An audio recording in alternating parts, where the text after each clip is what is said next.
एक गांव में एक किसान था जिसे एक बहुत ही बुरी आदत लग चुकी थी। और वह आदत थी कि बेवजह चिंता करने की। वह हर समय किसी न किसी चीज़ की चिंता करता ही रहता था। वह हर समय सोचता रहता था कि कहीं मेरे साथ कुछ गलत ना हो जाए, जबकि उसकी ज़िंदगी में अभी तक सब कुछ ठीक चल रहा था। उसके पास एक बड़ा सा खेत था जिसमें अच्छी खासी फसल हो जाती थी।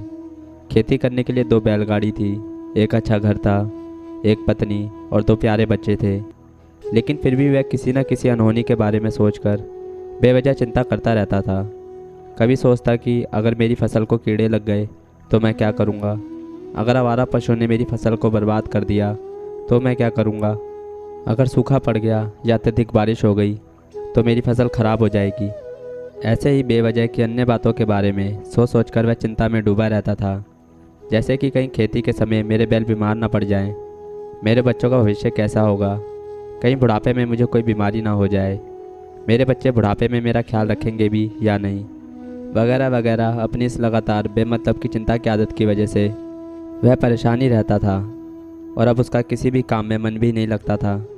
उसकी पत्नी ने भी इस बात का अनुभव किया कि उसे बिना मतलब चिंता करने की आदत पड़ चुकी है। उसने उसे कई बार समझाने की कोशिश भी की कि तुम बेवजह चिंता करना छोड़ दो, लेकिन उसके समझाने से कोई फ़र्क नहीं पड़ रहा था। उसे पता चला कि नगर में एक महात्मा आए हैं जिनके पास सारी समस्याओं का हल है। फिर एक दिन वह उसे लेकर एक बौद्ध भिक्षु के आश्रम में पहुंची। बौद्ध भिक्षु बहुत ही बुद्धिमान और ज्ञानी व्यक्ति थे।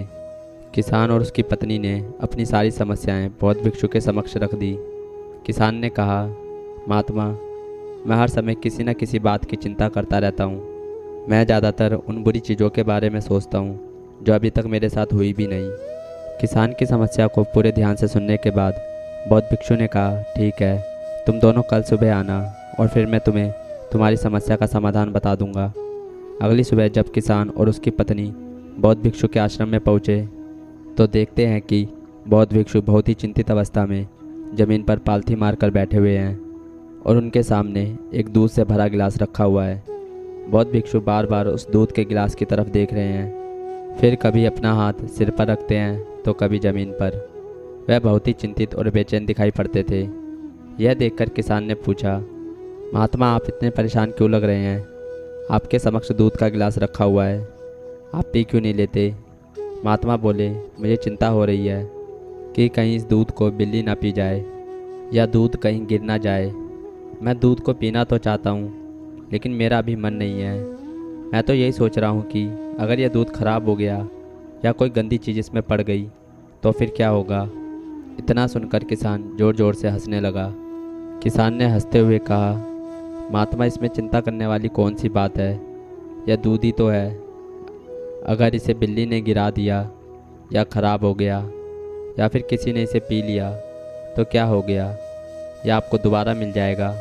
और वैसे भी आपका चिंता करना व्यर्थ है, क्योंकि ना तो अभी इसे बिल्ली ने गिराया है और ना ही ख़राब हुआ है और ना ही अभी इसे किसी ने पिया है, और हो सकता है कि भविष्य में ऐसा हो भी ना। किसान के मुंह से यह बात सुनकर बौद्ध भिक्षु मुस्कुराए और बोले, मैं भी तो तुम्हें यही समझाने का प्रयास कर रहा हूँ कि भविष्य की उन घटनाओं की चिंता करना व्यर्थ है जो अभी हमारे साथ हुई ही नहीं, और बहुत ही बड़ी संभावना है कि वह कभी हो भी नहीं। और अगर हो भी गई तो जिस चीज़ को तुम एक बार हासिल कर सकते हो उसे तुम दोबारा भी हासिल कर सकते हो। अगर नहीं कर पाए तो कोई बात नहीं, क्योंकि समस्याओं के आने के साथ ही उन समस्याओं का सामना करने की हिम्मत भी अपने आप ही आ जाती है। यह सुनने के बाद किसान को लगा जैसे किसी ने उसके गाल पर एक थप्पड़ मारकर उसे नींद से जगा दिया हो। उसे महसूस हुआ कि वह भी तो यही गलती कर रहा है। वह भी तो भविष्य की उन घटनाओं के बारे में सोचकर चिंतित हो रहा है जो अभी तक घटी ही नहीं और शायद कभी घटेंगी भी नहीं।